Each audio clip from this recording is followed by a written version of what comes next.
হচ্ছে আল্লাহ কালাম, এটা আল্লাহ গুণ, এটা আল্লাহ তাআলার সৃষ্টি না। জানেন এই সময় গোটা বিশ্বের বা ওই যুগের সকল আলেম ওলামাকে ধরে এনে বাদশাহ মামুন দরবারে হাজির করতে বলতে, কোরআন মাখলুক না মাখলুক নয়, কোরআন সৃষ্টি না সৃষ্টি নয়। যারা বলতো সৃষ্টি ওদেরকে ছেড়ে, আর যারা বলতো সৃষ্টি নয় ওদেরকে জেলে ভরতো, পিটন দিত, হত্যা করত। শেষ পর্যন্ত ধরে এনেছে ইমাম আহমদ বিন হাম্বল রাহিমাহুল্লাহ। আল্লাহু আকবার। বিশ্বের সবচেয়ে হাদিসের পণ্ডিত, 40,000-এরও বেশি হাদিস যিনি সংকলন করেছেন, তাকওয়া, পরেজগারি, ইলম ইত্যাদিতে অদ্বিতীয় একজন মানুষ সেই যুগের, তাকে ধরে নিয়ে এসেছে। ইমাম আহমদ বিন হাম্বল বলছেন না, কোরআন মাখলুক নয়। ধরে জেলে ঢুকাও, দাজ্জাল নিয়ে আসো, কি বলে যে জল্লাদ নিয়ে আসো, নিয়ে আসার পরে পিটো।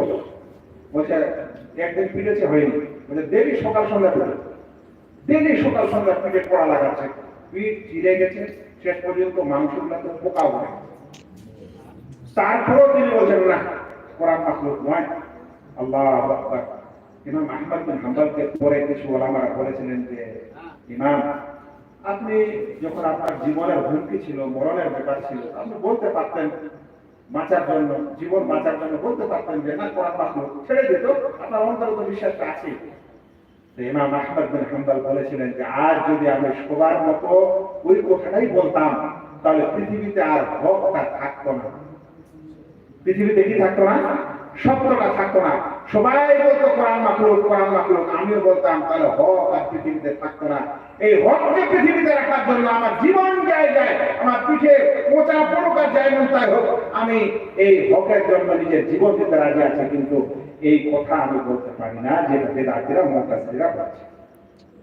এই জন্য একটা ওলামায়ে কেরামরা ফতোয়া দিয়েছে এই বিষয়টাকে কেন্দ্র করে, যে সমাজে যদি একটা এমন কিছু জিনিস চলে, ধরে রাখ আমাদের ভারতবর্ষের আমাদের মুসলিম ভাইয়েরা আমাদেরকে রাস্তাঘাটে ধরে ধরে হরে কৃষ্ণ বলছে না, জুলুম করছে, ধরে নেন এমন একটা জুলুম চলে আসলে যে একদম সবকে হরে কৃষ্ণ বলাচ্ছে, এবং সবাই এটা ফতোয়া জানে যে মৃত্যু হুমকির সময় এটা বলা যায়, কিন্তু অন্তরে যদি আল্লাহর প্রতি ঈমান থাকে আর মৃত্যুর ভয় থাকে তাহলে এটা বলে দেওয়া যায়। সবাই বলছে ছাড় পাচ্ছে, আর এখানে আলেমরা বললে ছাড় পাবে, আলেমদের জন্য বলা যায় হবে, কিন্তু একজন দুজন আলেম থাকতেই হবে যে এই হকের বিরুদ্ধে একটা বুদ্ধে দাঁড়াবে।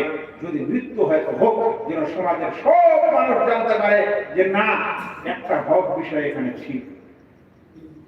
এই জন্য সব সময়ে যদি জীবনের হুমকিও থাকে, তারপরেও আপনি সব সময় সবকিছু বলতে পারেন।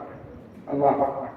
আমি কোথায় যেন আপনারা ছিলাম, হ্যাঁ, সালাফে সালেহিনরা এই জাহমিয়া আর এই মুতাজিলা সম্প্রদায়ের বিরুদ্ধে কি করলেন? এরাও ইসলামের দাবা যেতে চেয়েছিল। আর পরে শুনেন, আর একদল এসেছিল ইসলামের অঙ্গনে, তাদের নাম হলো মুরজিয়া।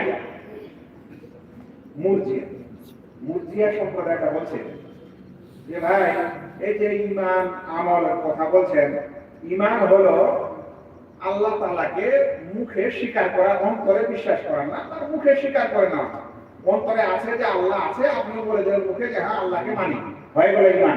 এখনো আছে আমাদের সমাজে, ওই ইতিহাস বুঝাবো, কিন্তু আগে এই কথাটা শুনে ওরা এরকম বললো। আরেক মুরজিয়া সম্প্রদায় আছে, আল্লাহ আছে তাহলে যথেষ্ট। কিভাবে কথাটার অর্থ কি দাঁড়ায়? অর্থ দাঁড়ায় যে আজকালে যতগুলা মুসলিম আছে, হিন্দু ভাইরা আছে আমাদের ভারতবর্ষে, তারাও বলে না উপরওয়ালা কেউ আছে, তাহলে ও মুমিন। মুরজিয়ার দৃষ্টিতে কি হবে? ও মুমিন। আশ্চর্য হবেন, মুরজিয়ার দৃষ্টিতে আল্লাহর সবচেয়ে বড় শত্রু ফেরাউন মুমিন। বলবে কিভাবে মুমিন? কারণ ফেরাউনের সম্পর্কে আল্লাহ বলছেন যে ওয়াজাহাদু বিহা ওয়াস্তায়কানাতা আনফুসুহুম, যে ফেরাউন উপরে উপরে আল্লাহকে অস্বীকার করে কিন্তু অন্তর দিয়ে আল্লাহকে মানে। তো অন্তর দিয়ে আল্লাহকে মানলে তো ঈমানওয়ালা হয়ে গেল। তাহলে মুরজিয়ার দৃষ্টিতে কে ঈমানওয়ালা হবে?